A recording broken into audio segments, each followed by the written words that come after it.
오직 예수 마라나타 성령 충만. 오늘 또 하나님의 집에 나와 예배하는 여러분들에게 우리 아버지 하나님의 은혜와 평강이 넘치길 주 예수 그리스도 이름으로 축원합니다. 예수님께서 사역을 시작하실 때 첫 번째 음성이 천국 복음을 전하셨습니다.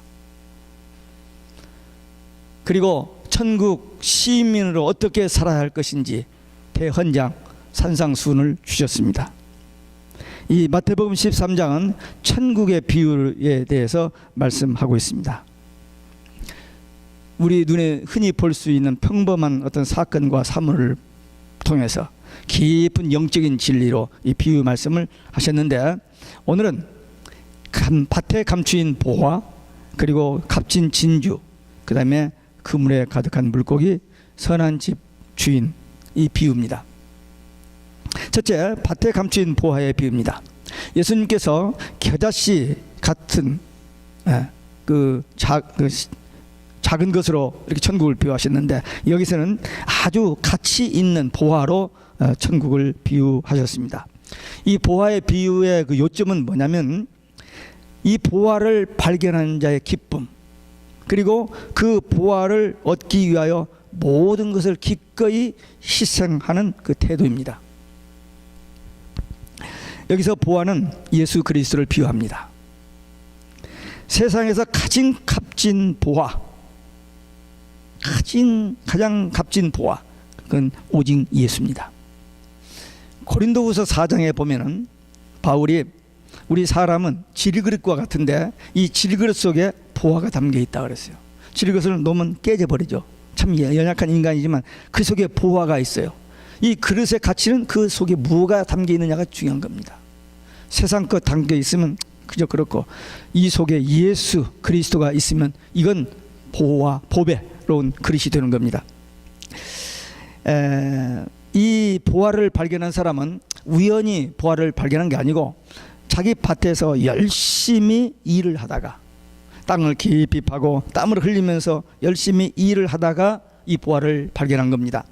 그 땅 겉을 슬슬 긁어주는 정도, 형식적으로 의무적으로 마지못해서 그렇게 일한 게 아니고 열심히 일을 한 거예요. 그러다가 거기서 뜻밖의 보화를 발견했다는 것입니다. 우리가 말씀과 기도로 복음의 비밀을 발견할 때 그냥 성경 한번 이렇게 들어주고 성경 이렇게 한번 이렇게 한두 장 넘기면서 보는 그런 식으로 해서는 보화가 잘 안 보여요. 말씀을 사모하고 듣다가 말씀 속에서 하나님의 음성이 들려지고, 성경을 깊이 보다가 그 성경 속에서 하나님의 그 말씀이 탁 보여지는 이런 영적인 체험을 하게 되는 것입니다.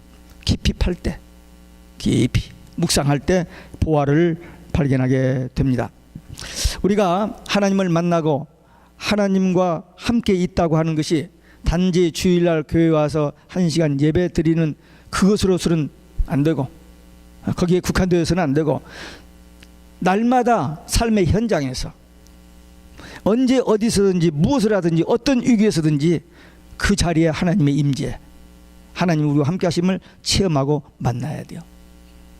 한국이나 미국이나 가정이나 교회나 직장에서나 차를 타고 가는 길에서는 누구 만나고 대화 속에서든지 언제 어디서든지 하나님의 뜻이 깨달아지고 하나님의 음성이 들려지는 그런 만남, 그런 교제를 통해서 우리가 최고의 행복, 최고의 보화를 발견한 사람의 삶을 살 수 있습니다. 이 보화의 비유 중에 또 하나는 이 예수 그리스도를 발견하고 천국을 얻기 위해서 지금까지 자기가 귀하게 여겼던 모든 것, 자기의 어떤 명예, 욕망, 꿈, 이런 걸 다 포기하고 자기의 잘못된 습관과 생활 태도를 버리고, 그리고 자기 십자가를 지고 오직 예수님만 따라가는, 그것이 이 보화를 발견한 자의 삶입니다. 세상에서 가장 값진 보화, 예수 그리스도를 발견한 기쁨, 그리고 모든 것을 양보하고 포기하고 버리고라도 이 신앙 때문에, 이 예수님 때문에 행복한 뿐만 아니라 다른 사람들에게 이 복음을 전하지 않고는 견딜 수 없는, 가슴이 뜨거워지는 그런 신앙의 사람들, 복음의 지인들 되시기를 주 예수 그리스도의 이름으로 축원합니다. 두 번째, 값진 진주의 비유입니다. 동서고금을 통해서 사람들이 진주를 좋아합니다. 진주는 어떤 금전상의 가치도 있습니다만은 그 진주를 보는 사람에게 어떤 기쁨을 줍니다. 그래서 진주를 보면은 너무너무 그냥 기쁘고 행복해지는 것입니다. 혹시 여러분들 중에 결혼식 때, 약혼식 때 받은 다이아 반지, 또 진주 목걸이, 아까 진주 목걸이 있다고 하던데 그거 가끔 꺼내서 보시는 분 있죠? 아마 그거 아예 없는 분도 있죠. 우리 집에는 없죠? 없다고 그래요. 제가 주워본 일이 없으니까. 그 보는 그 기쁨, 그것이 내게 있다는 그 어떤 그 즐거움이 있을 것입니다. 근데 이 비유에 담긴 교훈은 뭐냐면, 천국 복음을 찾는 자, 천국 복음을 가진 자는 바로 이 좋은 진주를 구하는 자와 같은. 근데 이 좋은 진주를 보는 눈이 있어야 이 진주를 발견하죠. 세상에 많은 여러 가지 진주가 있는데 그게 진짜인지 가짜인지 어떻게 알아요? 우리에게는 그런 전문적인 지식이 없으면 모르죠. 그러니까 그 진주를 보는 눈이 열려야 돼요. 그런 통찰력이 있어야 그 진주를 발견하고, 또 그래야 그 진주를 위해서 모든 것을 다 팔아서 그걸 살 수 있는 거지, 그걸 확실하지 않으면 속는 거죠. 그래서 진주를 보는 눈, 그 통찰력이 열려야 됩니다. 복음이, 지금 오늘 성경에서는 이 주님이 전하신 이 천국 복음이 진주인데, 오늘날 많은 사람들이 이 복음을 바로 듣지 못하고 바로 하지를 못합니다. 나름대로 자기가 어떤 발견한 그것, 자기가 아는 어떤 그 복음을 참 복음, 진주로 알고 있는 그 진주 모조품에 속고 있는 경우들이 많아요. 저는 지난 주간에 병원 수술 대기실에서 어떤 분을 만나서 잠깐 이야기할 수 있었습니다. 오랜 캐톨릭 신자였습니다. 그래서 제가 어떤 신학교 강의나 이 강단에서 설교할 때는 캐톨릭에 대해서 좀 날카롭게 얘기하는데, 그 1대1로 앉아서 얘기를 하는데 제가 그분한테 그렇게 말할 수 없어서 조심스럽게 이야기를 이렇게 어프로치해서 얘기했습니다. 그분도 예수 이름으로 기도한대요. 예수 이름으로 기도하는데 아버지한테 얘기하는 것보다도 어머니한테 얘기하는 게 잘 통한다는 거예요. 그래서 어머니 이름, 예수님의 어머니 마리아를 통해서 이렇게 묵주를 하면서 기도를 한다. 그래서 성경에는 예수님 외에는 중보자가 없다. 마리아도 아니고 신부도 아니다. 오직 예수 이름으로만 기도해야 한다. 그러니까 뭐 제가 당신을 설득해서 개종을 할 수는 없고, 제가 가진 그 신앙으로 예수님의 이름으로만 기도하라고 그런 얘기를 했더니, 그분의 또 아주 친한 친구가 통일교회에 있대요. 통일교에서도 예수 이름으로 기도한대요. 그러니까 세상에 많은 사람들이 예수의 이름으로 또는 다른 어떤 신의 이름으로, 어떤 자기들이 가지고 있는 어떤 그 가르침 배움으로 그냥 기도한다는 거예요. 모슬림들도 우리보다 훨씬 더 기도를 뜨겁게 열심히 합니다. 그런데 바른 복음이 중요해요.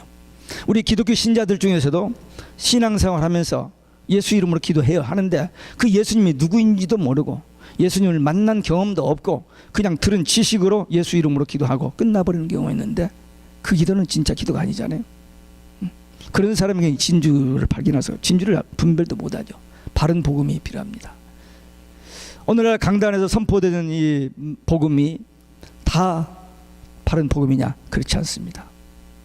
조금씩 변질되어진, 자기도 모르게 오염된 그런 복음을 먹을 수가 있습니다. 그 복음을 바로 깨달아야 해요. 복음을 바로 분별할 수 있는 그런 눈이 열려야 됩니다. 그럼 복음이 뭐냐? 여러분들 복음이 뭐냐고 설명할 수 있어요? 예, 복음은 예수 그리스도입니다. 예수 그리스도가 복음 중에 복음이에요. 근데 그 예수님의 그 복음 중에서 어떤 분은 예수님의 십자가 부활만, 그것만 강조하고 다른 건 nothing else. 근데 제가 최근에 마태복음 16장을 읽다가 예수님께서 베드로의 신앙 고백을 들으신 다음에 비로소 십자가와 부활에 대한 첫 번째 비밀을, 이제 그 앞으로 될 일을 예수님께서 말씀하십니다. 4번 이야기하시는데 예수님 십자가와 부활의 말씀을 4번 하시는데 그 첫 번째 말씀이 요한복음 16장 21절에 나와요. 비로소. 근데 이 말씀을 듣고 제자들이 이해를 못했어요. 4번 다 할 때까지 이해를 못합니다. 못해요. 네. 근데 오늘날 많은 사람들이 오직 예수 십자가 부활, 예수 십자가 부활 맞아요. 예수 십자가 부활을 통해 우리 구원이 이루어졌으니까. 그러나 예수님께서 첫 번째로 이 십자가 부활을 이야기하실 때에 27절에 가보니까 예수님께서 인자가 아버지의 영광으로 천사들과 함께 오리니 그때에 각 사람에게 행한 대로 갚으리라 상급 주신단 말이 나와요. 제가 여러 번 이야기한 게 있죠. 성경 맨 마지막 페이지, 성경의 결론 중에 결론이 요한계시록 22장에 보면 주님이 내가 속히 오리니 내가 속히 오리니 내가 속히 오리니, 그런데 12절에 보니까 내가 너에게 줄 상이 있어. 이 말씀과 연결이 되잖아요. 이게 복음의 비밀입니다. 예수 십자가 부활 믿고 증거해야 됩니다. 재림이 빠지면 안 됩니다. 근데 오늘날 많은 사람들이 재림은 덮어놓고요, 덮어두고 십자가 부활만 외치고 있어요. 완전한 복음이 될 수 없습니다. 예수님의 탄생, 예수님의 십자가, 부활, 승천, 재림 다 믿고 증거해야 돼요. 근데 재림은 위험하다고 덮어두고 빼뜨리고 십자가 부활만 외치는데, 복음을 바로 분별하고 바른 복음이 증거되어지고 바른 복음을 믿어야 된다는 사실입니다. 우리는 하나님의 은혜로 복음을 들었습니다. 우리는 진주를 발견했습니다. 세상 사람들은 다른 데서 진주를 찾아요. 예수에게서 찾지 않고 학문이나 돈이나 명예나 이런 것을 찾습니다. 근데 그건 모조품이요, 가짜입니다. 속고 있는 거죠. 진주가 여러 종류의 진주가 있는데 가장 값진 진주, 최고의 진주는 딱 하나밖에 없죠. 그렇죠? 진주들이 많이 있는데 최고의 진주는 하나밖에 없어요. 그 최고의 진주가 예수 그리스도십니다. 아멘. 다시 한번 오직 예수. 마지못해서 억지로 하는 게 아니라 정말 기도하다가도 오직 예수, 길을 가다가도 오직 예수, 대화하다가도 어떤 상황에서든지 오직 예수. 거기 모든 답이 다 있으니까. 우리가 예수님을 만나고 우리 마음속에 모시게 될 때 최고의 행복, 더 영원한 축복을 누리게 됩니다. 지식으로만이 아니라 실제로 우리의 삶에서 체험되고 누려져야 돼요. 이 진주의 비유 중에서 또 하나 교훈은 뭐냐면, 이 가장 좋은 진주를, 최고의 진주를 발견한 다음에 그것을 얻기 위해서 모든 것을 다 희생하고 팔아서 그것을 사는 결단력입니다. 그러니까 이게 정말 진짜다, 이게 정말 진주 중에 진주다, 그 확신이 있어야 하고, 이걸 다 팔아서라도 이걸 사야 하는 그 결단이 없이는 그 최고의 진주를 소유할 수가 없습니다. 그래서 바른 복음을 보는 눈이 열려야지 하고, 또 그걸 얻기 위해서 모든 것을 포기하는 결단이 있어야 된다. 우리 예수 믿는 성도들은 예수 믿고 복음에 순종하는 것, 이것이 최고의 가치, 가장 값진 진주, 이것을 조금도 의심하지 아니하고 주저함 없이 모든 것을 포기하고라도 이 주님을 따르는 선택이 있어, 결단이 있어야 됩니다. 예수님의 제자들이 그랬잖아요. 고기를 잡다가 나를 따르라 했더니 다 버려두고, 미루지 않았어요. 다 버려두고 따라섰어요. 세리마태가 돈 벌고 있다가 나를 따르라 하니까 그냥 놓고 따르잖아요. 그게 주님을 따르는 제자의 삶입니다. 왜? 최고의 가치, 최고로 좋은 진주를 발견했기 때문에 모든 것을 포기하고 그 주님을 따라 나서는 것입니다. 이 결단력, 이 결단력이 있어야만 돼요.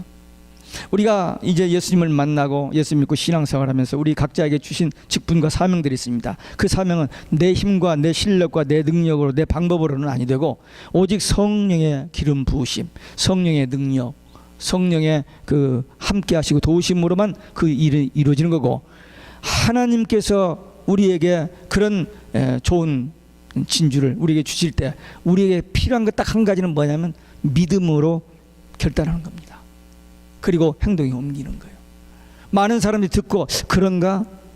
그러려면 또 이 정리, 계산 하다가 행동으로 옮기지 못하고 우물우물 넘겨버리는 때가 많이 있는데, 우리는 최고의 가치, 최고의 진주인 복음 예수, 여기에 대한 분별력과 그리고 성령의 도우심으로 깨달음을 가지고 결단하고 주님을 따르는 행동. 그래서 나도 살고 또 다른 사람을 살 수 있는 귀한 사명자, 하나님의 복음의 증인들 되시기를 주 예수 그리스도 이름으로 축원합니다. 세 번째, 그물의 비유입니다. 이 본문에 나오는 그물은 우리가 보통 하는 그물을 던지는 투망이 아니고 이렇게 길게 쳐놨다가 이렇게 끌어올리는 그 사게인이라는 그런 예인망입니다. 이 그물은 깊은 데서는 배로, 얕은 데서는 사람들이 끌고 밖으로 이렇게 끌고 나와요. 이렇게 끌고 나올 때 거기는 좋은 고기, 나쁜 고기, 원하는 고기, 원하지 않는 고기 다 있고 어떤 데는 심지어는 쓰레기도 딸려오곤 합니다. 낚시질은 우리가 어떤 고기를 잡을 목표가 있습니다. 그래서 그 고기가 좋아하는 베이트, 그리고 낚시 바늘, 그리고 어떤 잘 잡히는 스파 알아서 가서 하죠. 근데 이 예인망 그물은 그냥 그 안에 모든 것이 다 한꺼번에 끌려 올라옵니다. 그러면 그것을 쓸모없는 것은 잡동사니는 그래서 버리고 좋은 것만 그물에 담습니다. 근데 이 그물을 끌어올릴 때에 그 안에 모든 것이 한꺼번에 끌려온다는 것입니다. 이것을 교회에 적용해 보면은 교회는 착한 사람이나 착하지 않는 사람이나 또 교회에 참 신실한 일꾼이나 그렇지 못한 사람이 할 것 없이 누구나 다 모든 사람이 다 교회 안에 나올 수 있습니다. 교회 안에는 완전한 교회는 없고 공사 중이라는 말을 제가 한번 표현한 일이 있습니다만, 이 지상교회는 불가피하게 이런 모든 것이 다 함께 끌려 들어온, 그러니까 그 들어오는 것을 들어오게 하는 일은 우리가 하지만 그러나 그 분류는 우리가 하는 것이 아니고 하나님께서 하십니다. 가라지를 추수 때까지 가만두라고 하신 예수님께서 말씀하신 것처럼 이 좋지 못한 고기, 쓸모없는 것들도 나중에 분리할 때 그때 하나님께서 해결할 문제입니다. 분리할 때는 분명히 옵니다.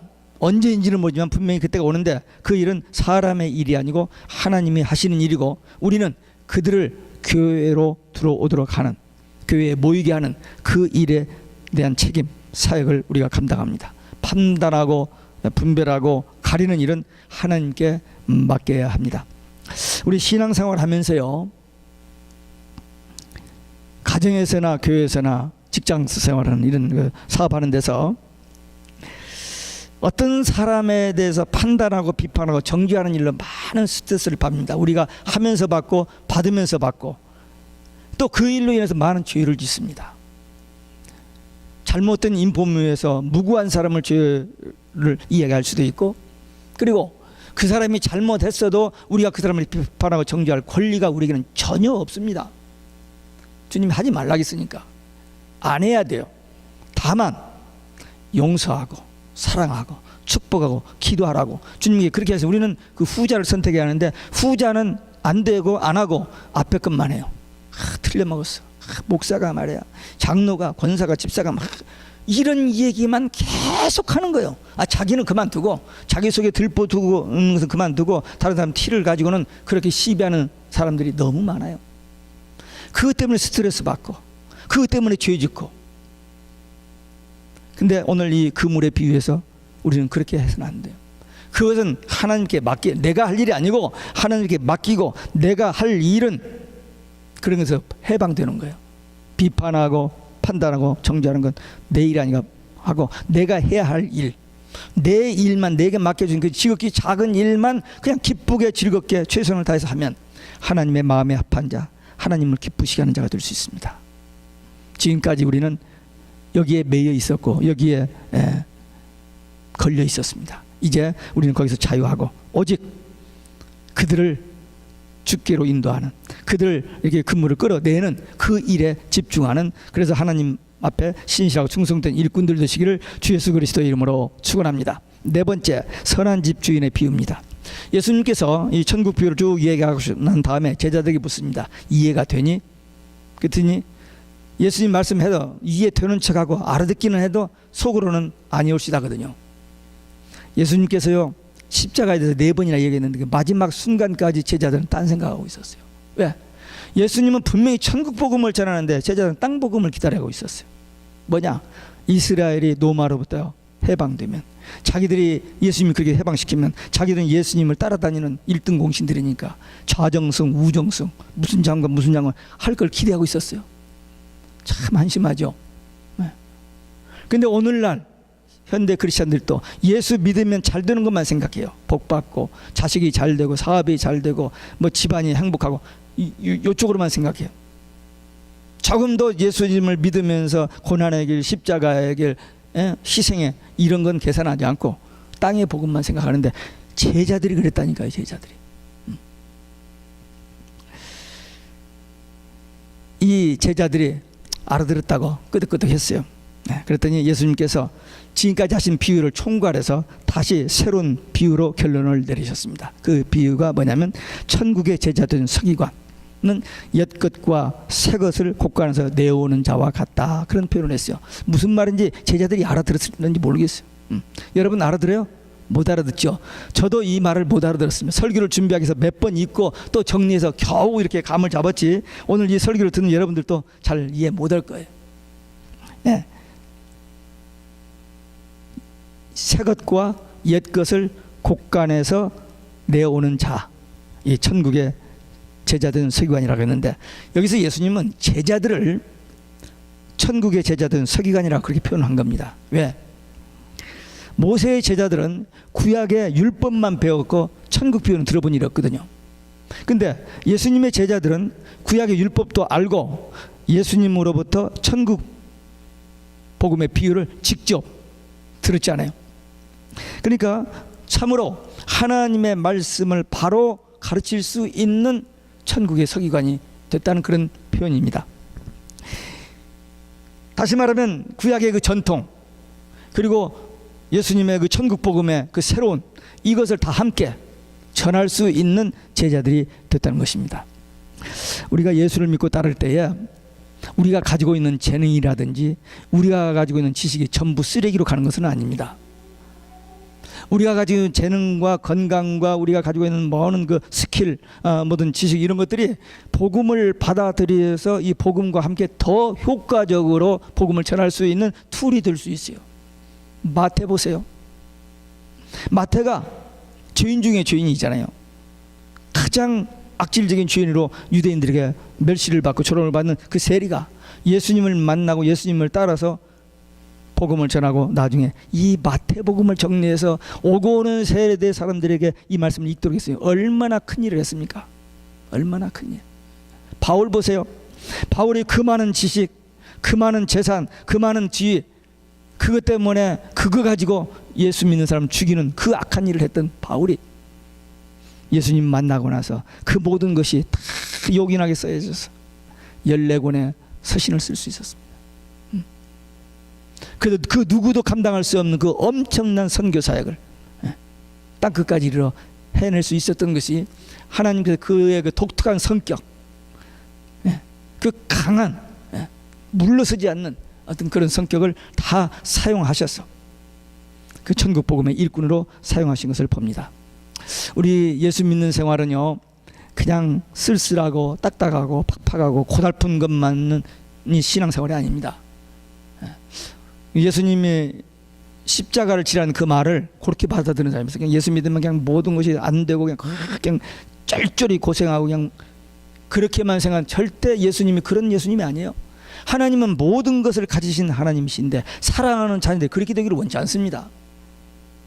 예수 믿으면요, 바로 믿으면 기뻐요. 예수 성령 받고 신앙생활 바로 하면 기쁘고 바빠요. 기쁘고 바쁘고 또 하나 뭐죠? 세 가지인데, 하여튼 즐겁고 행복하고 살맛 나고, 그리고 누구에게든지 가장 좋은 것을 줄 수 있는 사람이 되어버려요. 단순히 돈 말고 좀 도와주는 거 그것 말고 이 지구상 가장 좋은 것, 최고로 좋은 것, 그것을 우리가 가진 사람이야. 내 거 주워버리면 내 거 없어지게, 아니요, 주면 줄수록 더 생기는 그것이 우리에게 있잖아요. 이 복음, 이 천국 복음. 그래서 예수 믿는 사람은 행복한 사람들입니다. 진짜 성령 충만한 사람들은. 아멘이 하나도 안 나오네. 아멘이 탁 나와야 하는데. 예. 처음에 나온 사람이 아니라 나중에 나온 사람 말고 처음에 나온 사람. 예, 우리는 예수 믿고 따를 때 첫째 회개하고 죄 용서받고 하나님의 자녀로 거듭난 여기까지만 제일 그게 없으면 그 뒤에는 아무것도 진행이 안 되는 거니까. 교회 생활 아무리 많이 하고 봉사를 많이 하고 뭐 별거 했어도 최근에 내가 누구한테 들었는데 교회를 3개를 개척했는데 불교 다닌다 했었네. 예. 안 되니까 이렇게도 해보고 저렇게도 해봤는데 이게 없으니까 불교로 돌아가 버렸대요. 그럴 수 있습니다. 근데 하여튼 우리가 예수 믿는다는 것은 뭐냐면 복음을 듣고 내가 죄인인 것을 깨닫고 회개하여서 용서받고 자유하고 하나님의 자녀로 거듭나서 주님이 내 안에 계셔서 내가 천국도 사는 거, 이게 첫째예요. 여기서부터 출발입니다. 그렇기 때문에 행복으로 출발하고 다른 사람들에게 말할 때 행복하게. 보세요, 예수님이 그랬잖아요. 내 속에 있는 것이 밖으로 나온다 그랬잖아요. 예. 음식 먹은 것이 우리를 더럽히는 게 아니고 우리 속에서 나오는 이 말이 우리 속에 있는 것이 나오는데 그것이 더러운 것이라고. 그래서 우리 속에 예수님이 있으면 결국 피스, 기쁨, 감사, 찬송, 은혜 이런 것들이 나와지고, 우리 속에 예수님의 성령이 안 계시니까 자꾸 입에서 나오는 게 뭐예요? 다른 것이 나와요. 자기가 알 수 있습니다. 내 언행을 보면서, 나의 삶을 보면서, 거울을 쳐다보고 자기 얼굴을, 자화상을 보면서도 어느 정도 알 수 있어요. 네.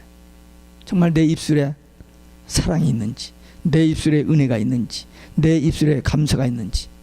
우리 이 말은 이 속에 있는 거 그대로 표현이거든요. 그래서 우리가 정말 예수님 만나면 이렇게 기쁘고 행복하게 삽니다. 그리고 이 기쁨과 평안과 행복을 누리면서 다른 사람들에게 이 복음을 전하는 사명을 감당하게 됩니다. 나의 건강, 시간, 물질, 나의 재능 모든 것을 다 이 일에 사용하여서 바른 복음, 참 복음, 영원한 복음, 예수 십자가 부활 재림, 재림이 빠지면 안 돼요. 재림이 빠지면 안 됩니다. 네. 제가 증명했죠. 마태복음 집에 가서 다시 읽어봐요. 마태복음 16장 21절 27절. 많은 사람들이 십자가 부활만 얘기합니다. 아니에요. 재림이 빠지면 참 복음이 아닙니다. 네. 그래서 우리는 이 마지막 때에 이 때를 따라 양식을 나눠줄 자가 충성된 종이라 했거든요. 그러니까 이 시대에 어떤 시대인지를 분별하고 이 시대에 맞는 메시지, 예수 십자가 부활 재림 증거하는 복음의 증인들 되시기를 주 예수 그리스도 이름으로 축원합니다. 기도하시겠습니다. 우리 하나님 앞에 오늘 주신 말씀 받고 결단의 기도 함께 드리시겠습니다.